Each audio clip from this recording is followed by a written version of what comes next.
আমি সেই মেয়ে, যেদিন আমি জন্ম নিলাম সেদিন আমার বিধিলিপি লিখলেন, আমি নাকি খুব সুলক্ষণা, যে বাড়িতে জন্ম হয়েছে সে বাড়ির ধন দৌলত উপচে পড়বে। ব্যাস, মা, বাবা, আত্মীয় স্বজন আমায় নিয়ে গর্ব করতে লাগলেন।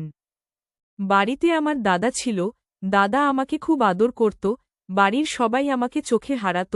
এইভাবে আমি বড় হতে লাগলাম।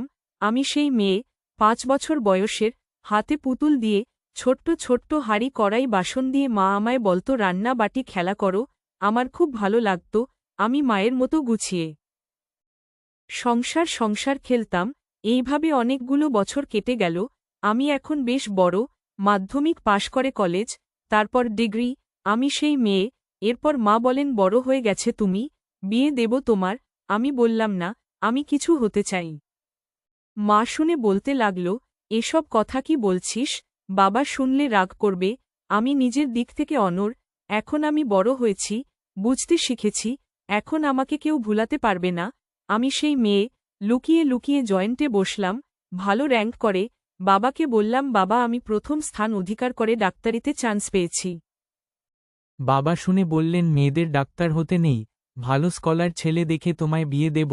বললাম না বাবা, আমি পড়ব, পড়ার জন্য টাকা লাগবে না, স্কলারশিপের টাকা দিয়ে আমি পড়ব। আমি সেই মেয়ে। মা শুনে বললেন অনেক পড়া হয়েছে, বাবা ঠিকই বলেছেন, ওই সব পড়া ছেলেদের ভালো, মেয়েদের ধর্ম সংসার করা। মাকে বললাম, যে মেয়ে সন্তানকে 10 মাস 10 দিন গর্ভে ধারণ করে সেই মেয়ে দুর্বল নয় মা। দেশের জন্য যুদ্ধ করেছে যে নারী, এরোপ্লেন চালাচ্ছে যে নারী, ট্রেন চালাচ্ছে যে নারী, হসপিটালে ডাক্তার হয়ে সেই নারী সন্তান প্রসব করাচ্ছে। নারীরা শুধু সংসার করতে জন্মায় না, আমরাও দেশের জন্য কাজ করতে পারি মা। ছোটবেলায় হাতে পুতুল, খেলনা দিয়ে মেয়েদেরকে বোঝানো হয়, তুমি ঘরের ভেতর বন্দি থাকো, বাইরে তোমার যেতে নেই, জোরে কথা বলতে নেই, জোরে হাসতে নেই, কোনো আকাঙ্ক্ষা থাকতে নেই, অন্যের ইচ্ছাই তোমার ইচ্ছা।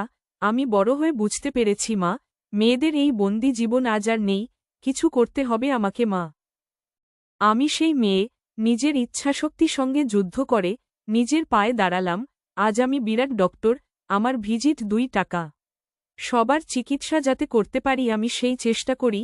আজ আমি এক সফল নারী, আজ আমি বলতে পারি, আমি সেই মেয়ে।